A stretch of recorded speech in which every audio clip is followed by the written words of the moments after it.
같습니다.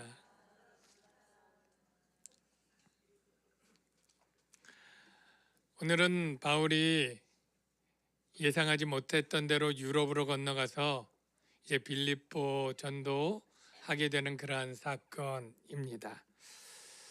바울은 원래 이 유럽 쪽에 선교 계획이 없었어요. 그래서 그냥 1차 전도 여행 때 전도했던 그 곳들을 돌아보면서 새롭게 예루살렘 공회에서 결정한 이 복음이 오직 율법이 아닌 믿음으로 된다고 하는 것을 다시 가르쳐서 교회를 은혜롭게 견고히 세울 계획으로 출발을 했었습니다.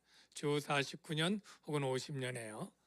그렇게 하고 다 돌아본 후에 이제 아시아, 지금 터키 서부 쪽에 이 작은 지명이 아시아였는데 거기를 돌아보려고 했는데 하나님이 길을 막아요. 그래서 그 길 따라가다가 이제 북쪽에 비두니아로 가는데 거기도 막아요. 가는 길이 드로아밖에 없는데 거기에 마게도냐인이 꿈의 환상 가운데 나타나서 건너와서 우리를 도우라 해서 이제 드로아에서 출발을 하게 됩니다. 그게 이렇게 시작을 하죠. 우리가 드로아에서 배로 떠나 드로아 찾았죠. 그 다음에 사모드라게는 중간에 섬입니다. 사모드라게로 직행하고 이튿날 네아폴리로 도착해요. 며칠 걸렸습니까? 이틀 걸렸습니다. 돌아올 때는 나중에 보면 5일 걸리게 되어 있어요. 그러니까 하나님이 굉장히 순풍으로 일찍 보내주셨습니다. 이 네아폴리는 이 헬라어로 보면 신도시 뉴타운 됩니다. 네아폴리, 네오폴리스, 뉴타운, 신도시. 그런데 이 네아폴리에 가면 지금 이제 우리 이번에 터키 답사 가잖아요. 가면 이 교회 딱 가고 벽화 보는데 바울 도착 기념 교회에 가게 될 거예요. 거기 보면 이 노란색으로 벽화가 있는데 바로 이런 그림이 그려져 있습니다. 바울이 꿈에 누워 있다가 드로아의 바울이 마게도냐인이 가운데 환상 가운데 있고 그래서 그 바다를 건너서 네아폴리로 바울이 건너가는 벽화가 거기 그려져 있습니다. 그 네아폴리에서 이제 빌립보로 가게 되는데 빌립보의 특징은 마게도냐 지방의 첫성이다. 첫이라고 할 때 시간적으로 처음 가는 성이 아니라 으뜸이라고 하는 의미, 첫 번째로 중요한 도시, 그런 뜻이 있습니다. 그런데 거기 보면 로마의 식민지라 이렇게 되어 있는데 로마의 식민지 좋은 뜻 같아요? 안 좋은 뜻 같아요? 우리는 식민지 하면 압제를 받고 주권을 빼앗긴 그러한 일제 식민 통치가 있었기 때문에 굉장히 안 좋은 것, 부정적으로 생각을 합니다만 정반대입니다. 일단 빌립보에 지금 가게 되면 이런 모습의 도시가 나타나게 되는데요. 이 빌립보 도시의 유래를 잠깐 설명을 하면 원래 이 빌립보 이름은 우리가 잘 아는 알렉산더 유명한 대왕의 아버지가 빌립 2세인데 이 도시의 근광을 채굴하고 이 도시에 자기 이름을 따서 빌립보라고 이름을 지었다고 합니다. 근데 빌립보가 왜 이렇게 유명하게 됐느냐면 이 로마 역사에 보면 이 황제 가이사 시저를 살해한 브루투스하고 그리고 옥타비아누스라고 하는 사람이 전쟁을 벌이게 되는데 그 전쟁의 가장 결정적인 게 이 빌립보입니다. 그래서 이 전쟁에서 이 가이사 아구스도가 나중에 될 옥타비아누스가 대승을 이루게 되죠. 그리고 나서 이 폐허가 된 빌립보를 신도시로 개발을 합니다. 그래서 마치 이 로마의 대표 도시로 만들게 되는데 그 모습이 이렇게 돼요. 이건 그 아까 허물어진 도시를 가상으로 하면 여기 그 가운데 길이 딱 그 도로가 있는데 이게 에그나티아 도로인데 이 도로를 통해서 데살로니가에서 로마로 가는데 이 도로를 가서 보면 알겠지만 아주 지금도 그 도로가 아주 아스팔트처럼 아주 돌로 만들어서 마차가 빨리 다닐 수 있는 그러한 에그나티아 도로가 가운데 있고요. 거기에 아주 멋진 원형극장이 있는데 지금도 원형극장이 가면 이렇게 있고요. 현대의 공연도 아직 여기서 하고 있습니다. 그런데 이 빌립보가 바로 직할시, 식민지라고 하는 뜻이 아까 부정적인 의미가 아니고 로마가 특별하게 만든 특별시예요. 직할시고, 그래서 이 빌립보는 로마와 동등한 그러한 법이 그대로 통치되고 로마의 화폐와 경제와 문화가 그대로 있고 원형극장을 통해서 아주 특별하게 대표 도시로 만든 거예요. 그리고 여기에 있는 사람들은 주로 로마 시민들이 살아요.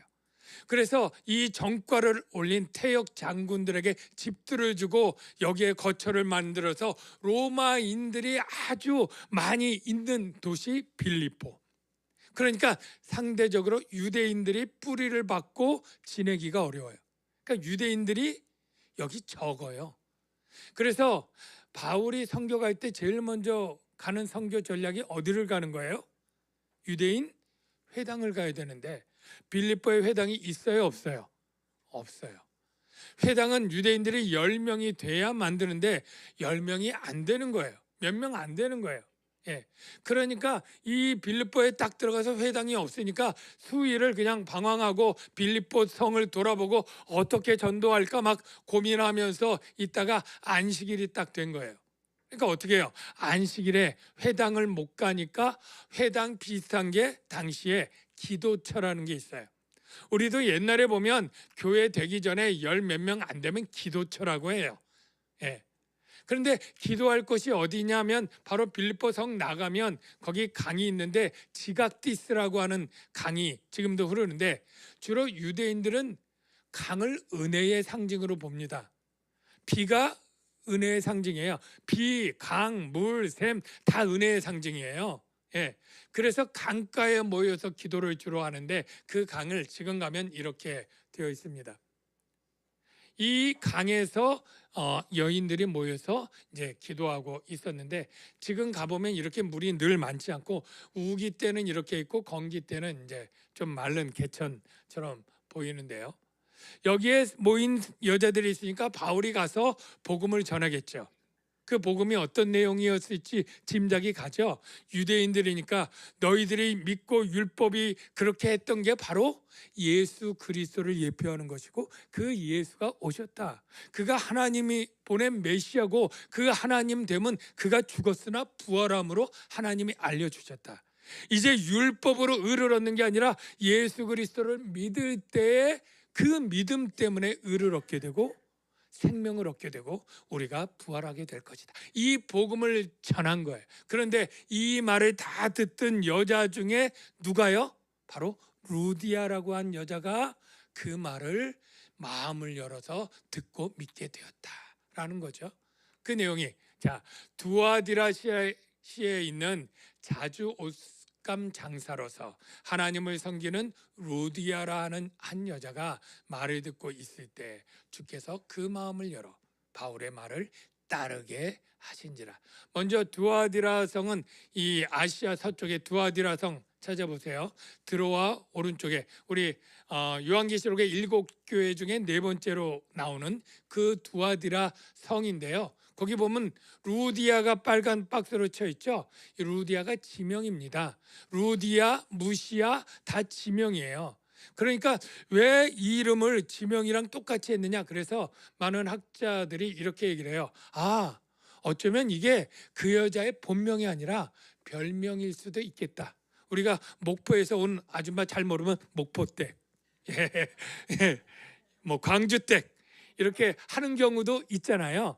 그래서 아마 그런 이름일 것이다. 그리고 본명은 빌립보서에 보면 나중에 유오디아 순두계라고 하는 여인의 이름이 나오는데 그 2명 중에 하나일 거다. 이렇게 추측을 합니다. 어쨌든 중요한 건 그게 아니고 이 루디아가 어떻게 믿게 되었느냐 봤더니 주께서 그 마음을 열어서, 이 열다라고 하는 헬라어는 정확히 말하면 열어 제꼈다, 아주 활짝 연 것을 얘기합니다. 여러분, 루디아가 믿을 수 있었던 것은 원래 이해력이 많고 남의 말을 잘 믿는 여인이었기 때문이 아니었고, 바울이 효과적으로 복음을 잘 전하는 논리 정연하고 설득력 있는 그러한 연설가였기 때문도 아니었고, 오직 그가 이 복음을 믿은 것은 주께서 마음을 열어주셨기 때문이다. 여러분이 지금 예수가 그리스도인 것을 여러분 믿습니까? 예수를 믿을 때 여러분이 죄 사함 받고 의를 얻으며 생명을 얻는다고 하는 이 복음을 여러분 믿습니까? 여러분 믿는다면 그것은 주님께서 하신 일인 걸 믿으시기 바랍니다. 어떤 분들이 이렇게 하나님께 서운한 듯 말하는 분이 있어요. 하나님, 어떤 권사님은 기도할 때 불이 내려왔다고 하고, 어떤 집사님은 병이 죽을 병이었는데 기도했더니 하나님이 내가 너를 치료하리라 하고 즉각적으로 나았다는 체험들이 있다고 하는데, 왜 나는 평생 아무것도 없나요? 왜 나에겐 보여주지도 않고 나에겐 경험하지도 않게 하시나요? 이렇게 서운한 분들이 있는데요. 여러분, 그런데 그분에게도 하나님이 기적이 일어났다는 사실을 여러분 아시기를 바랍니다. 누구도 하나님의 기적 없이는, 성령이 역사해서 그의 마음을 열어 적기는, 이러한 기적이 없이는 이 복음은 믿을 수 없다는 것. 여러분, 왜 그러냐면 자연인인 우리 죄인은요, 마치 이 세상의 신이 우리의 마음을 가리고 어둡게 하고 혼미케 하는 역사가 이미 있어서 복음이 올 때 그걸 믿지 않게 되어 있습니다. 예? 어떻게 해요? 그 혼미케 된 것을 하나님이 레이저보다 강력한 복음의 광채를 비춰서 뚫고 우리의 심령에 도달해야만 우리는 그 복음을 믿게 돼 있어요. 원래 복음은 비이성적이잖아요. 비과학적이잖아요. 하나님의 말씀으로 천지를 창조하고 동정녀에서 사람이 태어나고 죽었다가 부활하고 그 죽음이 믿는 2000년 지난 우리에게도 동일하게 죄사함으로 적용된다는 것, 다 비과학적이잖아요. 그런데 이걸 우리가 왜 믿어요? 성령이 역사했기 때문이에요. 그래서 여기 보면 이 세상의 신이 믿지 아니하는 자들의 마음을 혼미케 하여, 혼미케 된 거예요. 그리스도의 영광의 복음의 광채가 비치지 못하게 역사하는 거예요. 모든 세상 사람 다 그래요.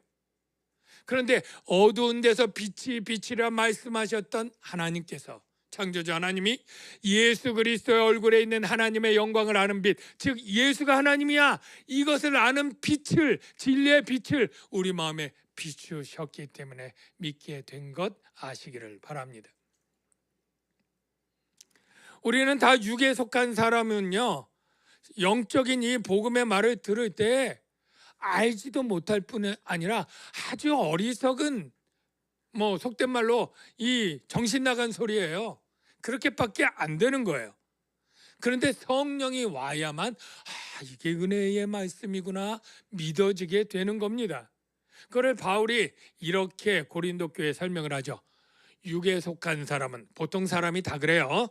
육에 속한 사람은 하나님의 성령의 일들을 받지 아니하나니, 이는 이유죠. 그것들이 그에게는 어리석게 보이며, 또는 그것을 알 수도 없나니, 어리석게 보이거나 알지 못하는데 그러한 일은 영적으로 분별되기 때문이라. 육에 속한 사람은 성령 없으니까 알지 못한다는 거예요. 그런데 반면 우리 기독교인, 고린도 교인, 우리가 세상의 영을 받지 아니하고 오직 하나님으로부터 온 영을 받았으니, 누구요? 성령. 성령을 받았으니 이는 우리로 하여금 하나님이 우리에게 은혜로 주신 것들을, 하나님이 우리에게 은혜로 주신 것들의 대표는 예수 구원이죠. 예. 예수 믿음으로 구원, 이것을 알게 하려 하심이라. 여러분, 여러분에게 예수가 구주라고 믿어졌다면 하나님이 성령의 역사로 여러분이 이것들을 알게 하고 믿게 하신 역사가 분명히 있었고, 주께서 여러분의 마음을 활짝 열어서 이 마음속에 복음의 광채가 비추게 역사한 기적이 다 예 없이 있었다라는 것을 여러분 믿으시길 바랍니다. 예. 그런데도 안 믿는 사람, 그런데도 강팍하게 믿을까 말까 하는 사람이나 할 수 없이 하나님이 강력한 초자연적으로 보여줘야 되고 체험시켜야 되는 거니까 원래 그 사람들보다 우리가 믿음이 더 항수 위다. 예. 여러분이 순수하고 순종의 사람이기 때문에 그런 거 없이 보지 못하고 믿는 자가 복되도다. 보지 않고도 믿으니 우리의 믿음이 더 귀하고 하나님이 인정하신다라는 걸 아시기를 바랍니다. 그래서 이 루디아가 어떻게 했겠어요? 그 믿음을 믿으니까 너무나 감격해서 세례받지 않을 이유가 없는 거지. 그러니까 그 가족들, 가족들, 아마 직원들 모두 다 해가지고 세례받으러 간 거예요. 여러분, 자주색 옷감은 참으로 명품이고 비싼 거예요. 왜냐하면 그 당시 어떤 염료 제조업으로 이 자주색 빛은 낼 수가 없었어요. 그래서 이 자주색은 페니키아 문명에서 나온 건데 두아디라로 전파됐고, 이 사람이 자주색 염료를 만드는데 전해 보니까 이 자주색 나는 소라 같은 게 있어요. 이 소라 껍질을 벗겨서 삶고 뭐 약품 처리해야만 자주색 염료를 만들어 내는데, 이 자주색이 이렇게 힘드니까 아주 왕족, 황제, 귀족들만 입는 천인 거예요. 그런데 그게 다 어디에서 많이 그런 사람들이 있어요? 빌립보, 두아디라에서, 그러니까 빌립보로 무역상으로 온 거예요. 여기 쓸 사람이 많으니까, 그러니까 직원들도 많고 부유한 거예요. 그래서 직원들 다 데리고 가서 세례를 받습니다. 아까 그 지각디스 강에 보면 지금 가면 이렇게 세례터가 있어요. 이번에 가서 다 보게 될 텐데요. 이 세례터에서 다 세례를 받고, 그리고 은혜를 받으면 어떻게 행동을 합니까? 이렇게 행동을 했어요. 그 우리에게 청하여 이르되 만일 나를 주 믿는 자로 알거든 내 집에 들어와 유하라 하고, 바울 선교팀이 거절했겠죠. 이거 민폐입니다. 큰 민폐입니다. 괜찮습니다. 사양했는데 강권해서, 그렇지 않으면 나를 주 믿는 자로 인정하지 않는 것으로 할 테니까 그러지 말고 꼭 오십시오. 그래서 강권해서 집에 거하게 하고, 그리고 숙식 다 해결하고, 그리고 선교 지원하고, 이러면서 이 유럽의 빌립보의 첫 그리스도인, 첫 가정교회가 세워지게 된 거죠. 여러분, 퀴즈. 여기 바울이 우리라고 했던 이 선교팀은 몇 명이었을까요? 총 인원이? 몇 명인지 정확히는 몰라요. 그런데 최소 4명 이상은 될 거다라고 알 수 있어요. 자, 이 4명은 이미 성경에 나타나 있는데 누굴까요? 첫째, 바울. 그 다음에 누구요? 실라. 그 다음에 누가 합류해요? 디모데. 그리고 마지막에 누가. 누가가 어디 있습니까? 거기에서 어떻게 하냐면 사도행전을 쓴 사람이 누가인데 우리가 이렇게 표현하고 있죠.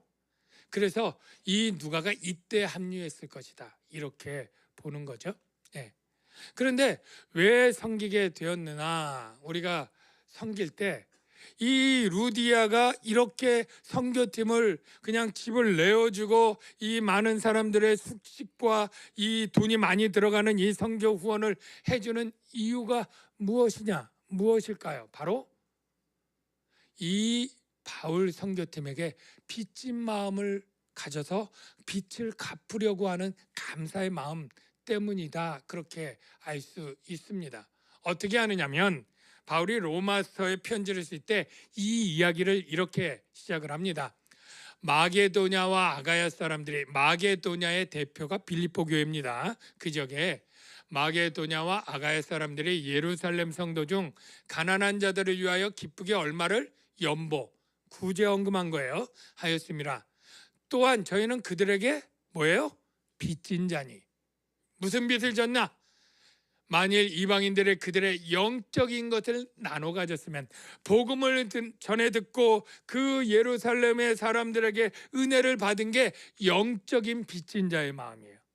그러니까 어떻게 해요? 우리가 가진 물질, 육적인 것으로 그들을 섬기는 것이 마땅하니라. 그러니까 이 루디아는 이 영적인 은혜가 너무나 감사하고 기쁜데 이제 그렇게 율법을 통해 의가 아니라 믿음으로 의인이 되고 생명을 얻고 부활의 소망을 갖게 된 이것이 너무나 감격스러운데 이 기쁨을 알려준 그들에게 뭔가 해줘야 되는데 내가 영적으로 돌려줄 건 없고 내가 가지고 있는 집과 재산과 물질로 내가 섬겨야 되겠다. 이렇게 한 것이죠. 그래서 바울이 개척한 여러 개의 교회 중에서 가장 남을 잘 섬기고 헌금한 교회가 있다면 어느 교회일까요? 여러 교회 중에 빌립보 교회죠. 그래서 빌립보 교회가 지금 한 주 50년에 2차 전도여행하고 바울이 2차, 3차 다 끝나고 로마 감옥에 갇힌 게 주 60년, 61년, 62년 이러니까 한 10년 지났는데 그때 10년 전에 떠난 이 바울 담임 목사에게도 이 감옥에 있을 때 얼마나 힘드십니까 하고 헌금을 보내요. 모아서 에바브로디도를 통해 헌금 보낼 때 바울이 이 헌금을 딱 받고 편지를 쓰는데 그게 빌립보서예요. 빌립보서 쓸 때 너희가 참 이렇게 섬기는 일을 잘했다 칭찬하는 이야기를 여러 번에 강조해서 쓰는 내용이 이렇게 됩니다. 빌립보 사람들아 너희도 알거니와 복음의 시초에 내가 마게도냐 빌립보 있는 데를 떠날 때에 주고받는 내 일에 참여한 교회가 너희 외에 아무도 없었느니라. 내가 교회 개척 여러 개 했지만 주고받는 일 내가 영적인 걸 줬더니 물질적으로 나에게 줘 받게 한 교회가 너희 외에 아무도 없다. 유일하다는 거예요. 굉장한 칭찬이죠. 또 데살로니가 있을 때 너희가 한 번뿐 아니라 두 번이나 나의 쓸 것을 보내었도다. 한 번 보낸 것도 잘한 일인데 두 번씩이나 내가 쓸 것을 너희가 보냈다. 칭찬하고요. 또 에바브로디도 지금 로마 감옥에 있을 때 편에 너희가 준 것을 받음으로 내가 지금 풍족하게 되었고 이는 받으실 만한 향기로운 제물이요 하나님을 기쁘게 한 것이다. 이렇게 칭찬을 담아서 편지하는 내용이 있어요. 저는 여러분들이 지금 11조 헌금도 드리시고 성가대로 봉사도 하고 찬양팀 안내 주일마다 돌아가면서 셀별로 설거지 배식 뭐 여러 가지 봉사들을 하는데 이 봉사할 때 하나님이 영적인 주신 은혜가 너무나 커서 감사와 기쁨으로 내가 뭔가 할 수 있는 것을 하는 마음으로 봉사하게 되길 주의 이름으로 축복합니다. 이거 순서가 왜 이렇게 빨리 돌아와? 에? 아니 우리 봉사세로 이렇게 저들보다 적어? 이렇게 원망과 불평하는 마음보다 우리 셀은 적은 인원으로 이렇게 봉사를 많이 하게 됐으니 하나님이 주시는 상이 클 것 같다. 참 우리는 이렇게 남들 3번 봉사할 때 4번이나 봉사의 기회를 줬으니 얼마나 감사랴. 이 봉사의 기회를 빼앗으면 안 돼. 강권해서 우리는 더 하리라. 이런 마음을 갖는, 왜 하나님의 은혜가 너무나 감사해서 이렇게라도 봉사하고 싶은 마음, 그 마음을 갖게 되는 은혜가 있기를 주의 이름으로 축원합니다. 이렇게 봉사를 하는데 바울이 이제 힘나서 선교팀이 이제 빌립보 선교 전략을 세우고 이곳으로 하나님이 인도했으니 이 신도시, 이 로마인들이 있는 이 나중에 로마 선교의 아주 예비 훈련이 될 이 빌립보 선교 계획이 아주 휘황찬란하게 그냥 들떠서 막 전도하기 전에 기도를 해야 되겠죠. 그러니까 기도처를 향해서 기도하러 가는데 일이 일어난 겁니다. 어떤 일이 일어났을까요? 거기 보니까 우리가 기도하는 곳에 가는데 점치는 귀신 들린 여종, 여러분 이 여인을 불쌍히 여기시기 바랍니다. 그 당시에 남녀의 이 차별이 대우가 너무 심해서 여자로 태어나면 일단 불쌍했어요. 근데 게다가 종이에요. 종이 되는 것도 얼마나 매어서 힘든데 귀신까지 들렸어. 얼마나 사람들에게 멸시받는 불쌍한 인생이에요. 그런데 이 귀신 들린 여종이 점으로 그 주인들에게 큰 이익을 주는 자라. 여러분 주인들 복수죠. 그러면 주인이 몇 명이에요? 적어도 2명, 3명 이렇게 복수로 있다는 거예요. 좀 이상하지 않아요? 왜 주인이 여럿일까? 여러분, 보통 노예시장에 그 당시에 종들은 사고 팔았어요. 몸값이 정해져 있습니다. 보통 건강한 여자 하면 얼마 딱 있어요. 예를 들어 30세겔 하는데 이 여자는 300세겔인 거예요. 10배가 비싸요. 왜 그래요? 이 사람은 점을 쳐서 복채를 받는데 이 복채 수익이 다 주인 건 거예요. 그러니까 예를 들어서 한 1,000만 원 투자했더니 매달 50만 원씩 계좌로 입금이 되면 2년이면 본전 뽑는 거예요. 그러니까 사람들이 혼자는 못 사지만 우리 여럿이 투자해보자. 그래서 주인들 3-4명이 돈을 모아서 이 여자를 산 거예요. 그리고 이 매달 복채를 나눠 갖는 쏠쏠한 정도가 아니라 여기 보니까 큰 유익이라고 그랬어요. 유익이 큰 거예요. 돈벌이가 잘 되는 거예요. 투자인 거예요. 그런 여자가 아니 바울과 선교팀이 이제 강가로 기도하러 가는데 어떻게 알고 왔는지 앉아서 점이나 치지 나와가지고 뛰어나서 그 바울 일행을 쫓아오면서 소리를 지르는데 뭐라고 질렀느냐 하면 이 사람들은 지극히 높은 하나님의 종으로서 구원의 길을 너에게 전하는 자라. 예, 용하긴 용해요. 틀린 말이 하나도 없어요. 예? 원래 귀신들이 제대로 귀신 들리면 다 용합니다. 공생애 때 보면 이 예수님이 딱 왔을 때 제자들은 물론 율법학자, 서기관, 이 종교 지도자들 다 알아보지 못하는데 귀신 들린 사람만 와서 이는 하나님의 아들이라고 알아보거든요. 예. 그런데 이게 막 이렇게 소리치는 걸 그냥 무시하고 갔겠죠. 그리고 기도하고 왔는데 그 다음날 또 그게 뭐 또 가는데 용케 그 가는 시간을 알고 또 쫓아나와가지고 또 소리를 하는데 이게 무려 하루 이틀 여러 날 계속 용하니까 그 바울이 가는 시간이 아마 다르게 갔을지라도 그 시간에 맞춰 뛰쳐나와가지고 막 소리 지르면서 막 하는 거예요. 그러니까 바울이 심히 괴로웠다. 괴로운 게 보통 괴로운 게 아니라 심하게 괴로운 거예요. 너무 괴로우면 마음이 아프죠. 막 통증이 있을 정도로 아픈 거예요. 생각해 보십시오. 바울이 왜 이렇게 심하게 괴로웠을까? 근데 이 말이 조금 뭐 귀찮을 수는 있지만 이렇게 마음을 아프게 괴로울 정도의 이유가 될까? 여러분, 그래서 신학자들이 이유가 성경에 없으니까 생각을 해보는 거죠. 바울이 괴로워한 이유가 아마 이 귀신들이 이 귀신 걸린 여자의 소리 치르는 게 바울 선교에 방해가 되기 때문에 그래서 괴로워했을 거다, 이런 추측들을 많이 해요. 왜냐하면 이 여자가 막 소리 지르면 사람들이 바울의 말을 들으려다가 이 귀신 들린 사람을 더 주목하게 되니까 바울이 전도하는데 오히려 방해가 됐을 수 있다, 뭐 이런 주장도 있고요. 그리고 지극히 높으신 하나님이라고 이 귀신이 얘기할 때 사람들은 다 로마 사람들이니까 제우스 신을 얘기하나 보다, 이렇게 오해를 하니까 바울이 전할 예수 그리스도가 아니기 때문에 방해가 될 수도 있다. 이래서 자기의 사역에 방해가 여러 가지로 되니까 괴로웠다, 이런 생각을 하는데 저는 그렇게 생각하지 않습니다.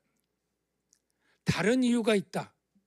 이 괴로운 거는 단지 괴로운 게 아니라 바로 예수님이 비통해하고 우셨던 적이 있어요. 바로 그런 마음과 같습니다. 언제냐면 나사로가 죽었을 때 사람들이 다 울어요. 그러니까 예수님이 딱 가서 어떻게 얘기하냐면 심령의 비통이 여기시고 불쌍히 여겼어요. 불쌍한 마음 때문에 마음에 애통하는 거예요. 죽음 때문에, 원래 죽지 않아야 될 인간이 죄 때문에 마귀의 종이 되고 죽음의 종이 되었잖아요. 예수님이 이 땅에 오신 이후 이 죽음에서, 여기 노란색을 보세요. 죽음을 통하여 죽음의 세력을 잡은 자 마귀를 멸하시며 또 죽기를 무서함으로 한평생 매여 종노릇하는 모든 자를 놓아주려 하심이니. 예수님이 이 땅에 온 것은 종처럼 매어 있는 당신의 백성들이 너무나 측은한 거예요. 불쌍한 거예요. 그 예수님이 거라사의 한 군대 귀신 들린 사람 얘기를 들었는데 그는 너무나 흉측해서 자기 몸을 자해하고 힘이 괴력이라 막 뛰쳐나와서 사람들이 무덤에 옷 벗고 거하는 그를 그냥 큰 쇠사들로 매여 놓은 거예요. 귀신에 매이고 쇠사들에 매여서 울부짖고 괴로워하는 그 사람을 예수님이 제자들 다 불러놓고 우리가 배 타고 건너가자. 건너갑니다. 건너가는 그 밤에 막 해일이 일어나고 막 배가 뒤집어져 죽을 고비라고 딱 건너가서 그 귀신 들린 사람을 구해주죠. 동네 사람들이 반가워하기는커녕 왜 돼지떼를 다 몰살시키면서 이렇게 했느냐고 오히려 원망하면서 예수님 떠나달라고 쫓습니다. 그러니까 예수님은 밤새 죽을 고생해서 건너가서 한 일이 딱 사람들이 아무도 불쌍하게 여기지 않는 그 사람 하나 구해주고 돌아오는데 그 원인이 뭐라고요? 불쌍히 여김. 그 내용의 끝을 보면 이게 이제 걸어서 사람 구해준 얘기인데 마지막에 그 귀신 들렸던 사람이 내가 주님 따라가겠습니다 하니까 딱 만류하고 마지막에 예수님의 말씀 이렇게 얘기하죠. 돌아가 주께서 내게 어떻게 큰 일을 행하사 구해준 거죠. 너를 불쌍히 여기신 것을 내 가족에게 알리라. 그러니까 예수님이 구해준 이유가 뭐예요? 불쌍히 여겼다. 자, 지금 바울이 기도할 때 성령은 예수님의 영인 줄로 믿습니다. 예수님의 영인 이 성령이 그 마음에 어떤 마음인가요? 이 귀신 들린 여자가 불쌍한 거예요. 불쌍한데도 고쳐주질 못해. 그게 하루 이틀 싸우면서 계속 불쌍한 성령 안에서는 저 여인을 구해주고 불쌍히 여겨줘야 되는데 종으로 매였죠. 귀신에 매였죠. 제정신도 아니고 그때마다 용하게 나와서 뛰쳐날뛰는 저게 자기 힘으로 하는 게 아니에요. 귀신에게 매여서 하는 미친 짓인 거죠. 그 여인이 너무나 불쌍한데 치료해 줄 수가 없어. 왜? 능력이 없어서가 아니고 로마법이 그런 거예요. 로마법이. 여러분 나중에 보면 이렇게 고발을 당하는데 이렇게 말합니다. 우리 성을 심히 요란하게 하여 로마 사람인 우리가 받지도 못하고 행하지도 못할 풍속을 전한다. 이렇게 고발당할 때 이 풍속이라고 하는 헬라어는 에세인데 이 에세라는 뜻이 뭐냐면 그 시의 전통과 문화를 근간을 지금 바울이 흔든다고 하는 게 뭐냐면 이 로마의 근간이 되는 법은 뭐냐면 가부장제도인데 가부장제가 얼마나 엄했냐면 우리도 옛날 시대나 조선 시대에 보면 딱 그 남자 주인이 딱 있을 때 아내도 드리고 첩도 드리고 자기 마음대로 해도 아무 말 못하고요. 종들이 다 주인의 명령하에 있는데 어느 정도로 심했냐면 주인을 때려도 폭력으로 고발하지 못하고요. 죽여도 할 수 없는 그런 문화 있잖아요. 이 로마 때는 더한 거예요. 로마법이 얼마나 그 주인의 권세를 크게 줬느냐면 이 로마 법이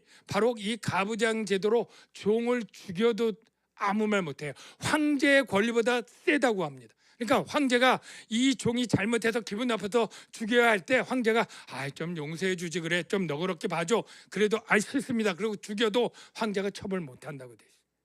이게 근간이 되는 뿌리가 되는 법이에요. 그런데 지금 이 여종이 그냥 귀신 들린 자유인이 아니잖아요. 남의 주인들이 있는 종이잖아요. 이 종을 귀신을 쫓아내준다? 인간적으로는 좋지만 남의 재화를 파괴하는 거잖아요. 예? 남의 돈벌이를 망하게 하는 거잖아요.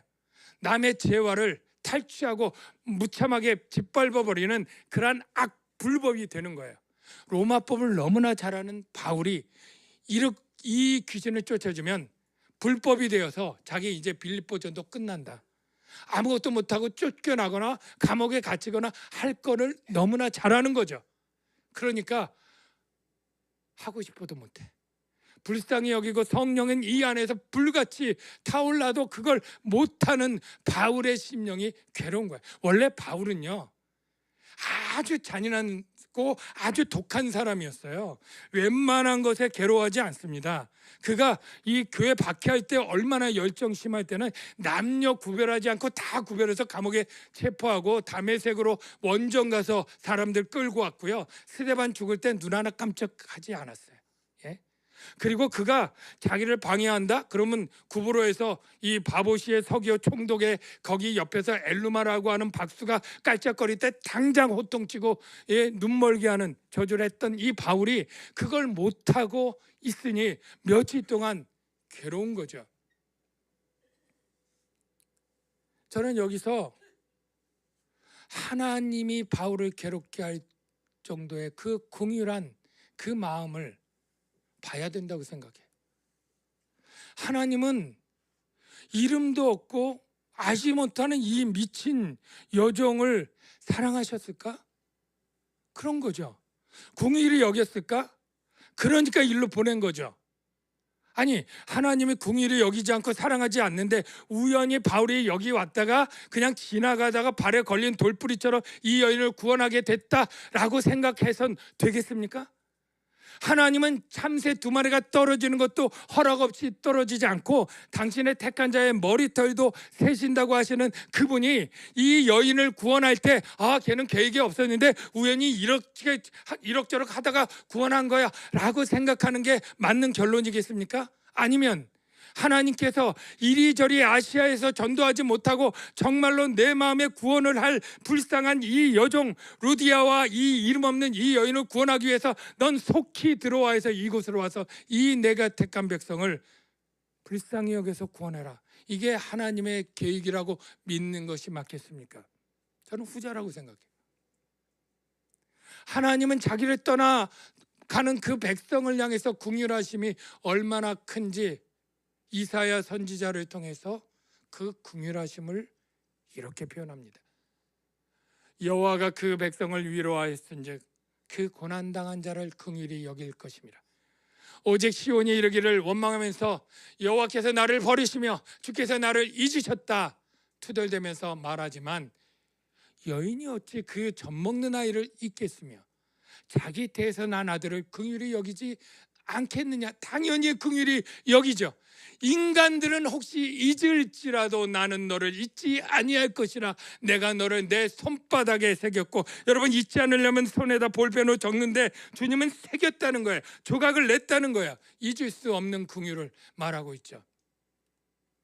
하나님의 긍휼은 순종하고 착한 그러한 사람들에게입니까? 아니면 둘째 아들처럼 아버지 재산을 탕진하고 떠난 그러한 아들 같은 하나님을 끝내 버리고 떠나가는 사람들에게까지도입니까? 라고 하면 그런 자들에게까지도. 하나님을 배반하고 우상을 섬기고 바알을 섬기고 떠났던 이 호세아 시대 이스라엘 백성들에게 하나님은 이렇게 말씀하십니다. 내 백성이 끝끝내 내게서 물러간다. 그래도 나는 긍휼을 그들에게 베풀 것이다. 이렇게 말하죠. 내 백성이 끝끝내 내게서 물러가나니, 오라고 해도 계속 물러가는 그 백성은 비록 그들을 불러 위에 계시니 하나님께 돌아오라 할지라도 일어나는 자가 없도다. 다 그냥 도망간다는 거예요. 그래도 하나님이 어떻게 말하느냐? 에브라임이여 내가 어찌 너를 놓겠느냐? 도망간다고 내가 버리지 않겠다는 거죠. 이스라엘이여 내가 어찌 너를 버리겠느냐? 그래도 너희를 버릴 수 없다는 거예요. 내 마음이 내 속에서 돌이켜 나의 긍휼이 불타는 것처럼 타오르기 때문이다. 여러분, 하나님의 긍휼이 그토록 하나님을 떠나는 죄인들을 향해서 불타기 때문에 구원의 역사가 일어난 것입니다. 저와 여러분이 어떻게 구원을 얻었을까요? 워낙 우리는 믿음이 좋아서? 워낙 우리는 하나님을 친밀하게 여겼기 때문에 모태신앙이라서? 아닙니다. 하나님이 여러분을 긍휼히 여기고 불쌍히 여기죠. 여러분이 잘난 것 없지만 여러분의 때와 환경을 통해서 사람을 보내시고 여러분의 마음을 여시고 여러분을 죄와 사망에서 불쌍히 여겨서 구원하셨다. 이게 하나님의 메시지인 것이죠. 이제 우리가 찬양을 할 건데, 하나님의 사랑은 결코 실패하지 않는다. 그 찬양을 할 겁니다. 여기 보면 이 호세아 배경을 통해서 이렇게 말해요. 내 백성이 나를 떠나 돌아섰지만 나는 결코 포기하지 않고 내가 무엇을 주서라도 내 아들의 목숨을 주고서라도 그들을 되찾아오리라. 여러분, 우리가 하나님께 돌아가야 되지 않겠습니까? 그게 바로 이제 여호와께 돌아가자 그 찬양 가사인데요. 여러분, 이 찬양 가사 생각하면서 이 찬양 같이 부르면 좋겠어요. 여호와께 돌아가자.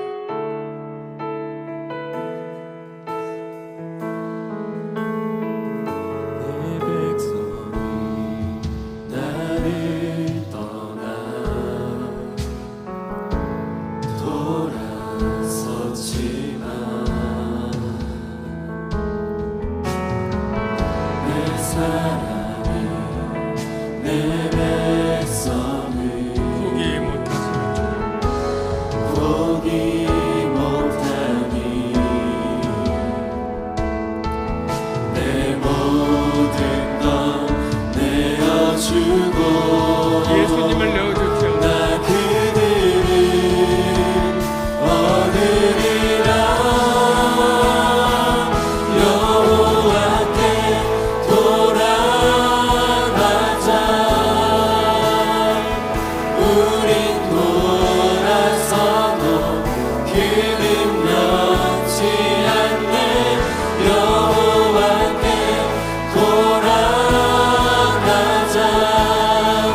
우린 넘어져도 그 사랑 영원하네. 사랑을 오래 참고 자신을 내어주네. 자신을 내어주네. 서로 사랑할 때 세상을 주보내. 사랑은 절대 지지 않네. 여호와께 돌아가자.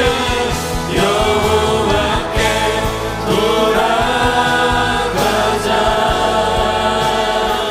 우린 돌아서도 그는 변치 않네. 여호와께 돌아가자. 우린 넘어져도 그 사랑 영원하네.